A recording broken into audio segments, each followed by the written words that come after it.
Before we go into a lot of different discussions, I want to ask you about the favoritism that's been rumored about East Chicago Central basketball between the Calumet athlete and the Harbor athlete. As you stated to me earlier, you stated that when you was a freshman, you guys had a core group that was already had a set foundation. So really, if you already got 10 guys in a set foundation, how you guys were, it's only really two spots open with with the other 45 guys, trying to play for the team. So is there a stereotype or a rumor? Is that rumor true about the favoritism towards the Calumet athlete or New Edition Calumet? I grew up out here, so I heard that. I heard that all my life. But no, I believe that I know some Harbor guys, man, that can handle their own against anybody in the city, anybody in the state, so anybody in the country. So it doesn't. Our all-time leading scorer right now is from the Harbor. Each-Wan Moore, he's from the Harbor. So it's not about Harbor, Calumet, New Edition. It's about having game, you know. And Calumet guys and New Edition guys have been known for to have game for years. So has the Harbor guys. You got guys in the Harbor. You got the guy that's running, the old school guy that's running right now. He's a politician. Oh, You know. Kenny Monroe, No, not Kenny, but his partner played for the Dub, played at Purdue. Drake Morris. Drake Morris. Drake Morris got records. That was a little bit before my time. I was born in '74. He was running in the '70s, '75, Yes. '76, '77. But I heard a bunch of things about him, and it's documented. Things that are documented. He has records that he's still holding. He's one of the best players to come out of East Chicago. Period, hands down. He's from the Harbor. So the Harbor has always produced. But some of my favorite players from the Harbor. Maurice Thorne was one of my favorite point guards. He was silky smooth. He's from the Harbor. So it's Marlon Anderson. He played with us. He was one of the best players on our team. He was from the Harbor. So no, that was just a rumor, man. It was a lot of mediocre players from the Harbor that couldn't make the team. So, because it was two schools and the competition was such, it was fierce, man. I mean, you would have to see it. It was guys that could shoot the basketball, and it was guys that could really shoot the basketball. It was guys that could handle the basketball, and it was guys that could really handle the basketball. So, if you knew talent, you knew who was going to be able to make that team and hold their own, and guys that just didn't have it to cut it. Gotcha. Now, when you finished high school in '92, you had a younger brother, Tremel Powell, who we all call Mel. Great basketball player. I want to kind of talk about him for a second. Just give us a little feedback on who Mel was growing up and Mel early influences in sports. Well, Mel was my little brother, and he was trained by me. He was trained by me directly. And I was trained by my brother Trent. Directly. You know, we grew up just like everybody grew up. Broke. We took the hangers and we formed them into a little hoop, and we would hang them on the door and get the socks, and ball them up. That's how we started. That's how Trent started us. They eventually got to the point where we were out in the alley with a makeshift rim. We would hang it on the telegram pole, and we played from there. Then my brother built me. As a child in New Edition, I had one of the best alley courts of all time in our neighborhood history. Yeah. My brother built me on the back of our garage. He took some nice plywood and built me put a real goal up there and really hung it up real sturdy. And it was about 8 feet. And we played on that for 4 or 5 years back there. So that was the spot in the hood. But yeah, that's how Mel learned, man. He was trained by me. I taught him how to dribble. I taught him how to shoot. I taught him how to pass. Everything about his game. He just, like with anything somebody teach you, you're going to always be able to add your little, 2 cents in it and make it better, make it your own. Gotcha. And that's with anything in life.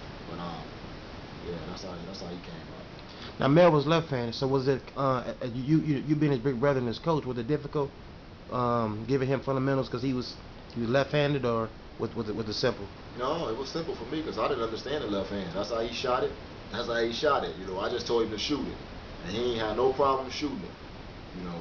He would shoot it, man. And, he had a better jump shot than me. Matter of fact, I think he had a better jump shot than me and all of my friends. Maybe Marlon, out of all my friends, maybe Marlon came closest, I believe, to being able to shoot my little brother Mel. He was a pure shooter. Gotcha. I was a male, same class as Mel. I was a year older than Mel, so I remember Mel at Washington, elementary. I mean, putting up 40 a game. Also going to West Side, doing this thing. You being his big brother, and although during this time you was in the military, but you being his big brother, how did you feel knowing that you helped Mel get to this level of skill, of talent?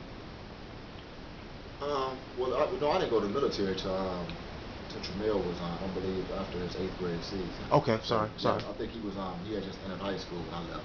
Okay, Once he sorry was about there. that. But Okay. yeah, I seen him develop.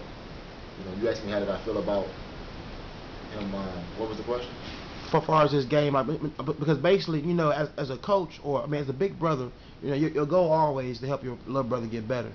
But seeing Mel really, I mean, because Mel's one of the best, Yeah. if not the best. Mm-hmm. You see what I'm saying? So for you being his big brother, and like you said, you help him in the house, shooting on the little makeshift rims. You're in the backyard in the alley.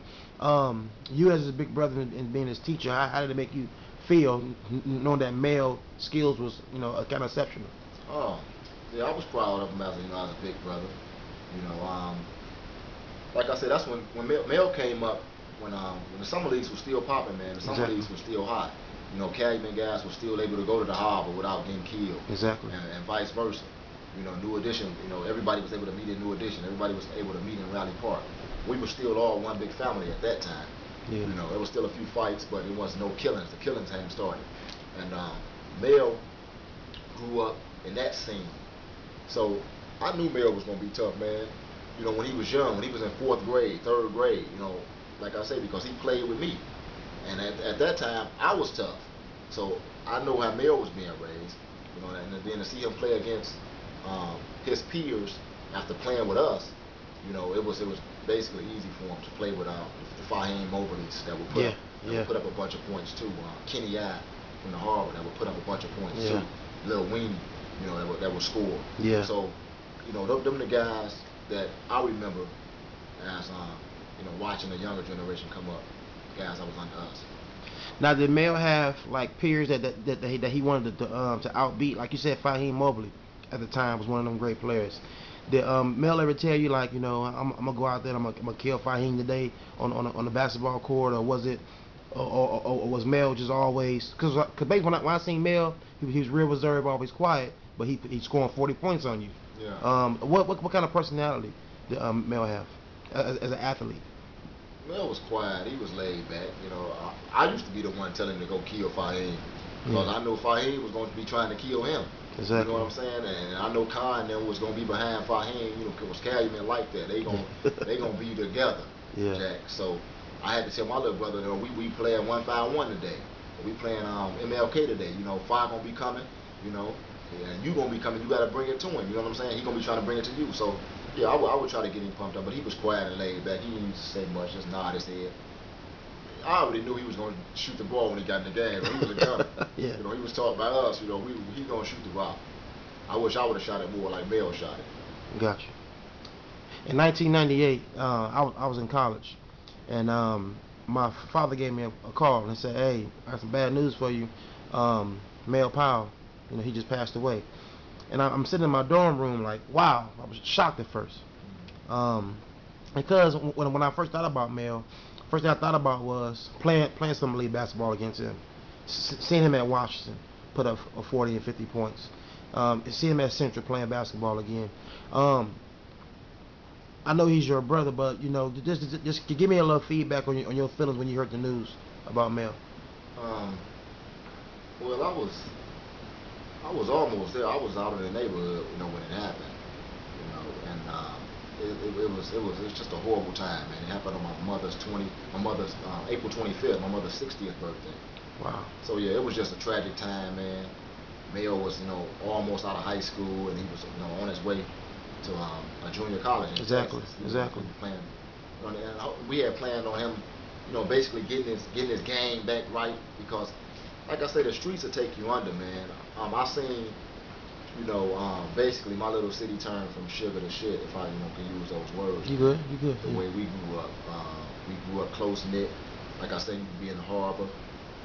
9 times out of 10, somebody in the harbor would know your people in Calumet or in New Edition, and you probably would be able to, probably would get a phone call back to where you were before you even got back. So the city was more close knit, and the city changed, and that culture and that lifestyle caught all of us up, including my little brother, which was the cause of, well, you know, that change, that atmosphere was the reason I believe that my little brother is not here today. So it was basically a horrible time for me and my family, but every day it's getting better, you know. But yeah, he got a lot of memories, man, especially in the basketball too. If you could do one thing different with Mel before he passed away, what thing would that be? The way I'm training, my son now, you know, that's the way I wish me and Mel would have came up. Nobody ever really taught me and Mel how to eat right, how to put God and academics first before your friends, girls, and even the game.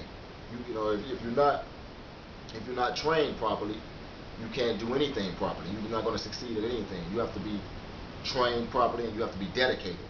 You know, like Lil Floyd say, hard work, dedication. And so I believe that if anything, that's what I would have changed about me. And a lot of my friends, I know they feel the same way because I talk to them. And you know, they always tell me, damn, if I knew back then what I know now, you know, I would be a much better person, a much better man, and a much better athlete.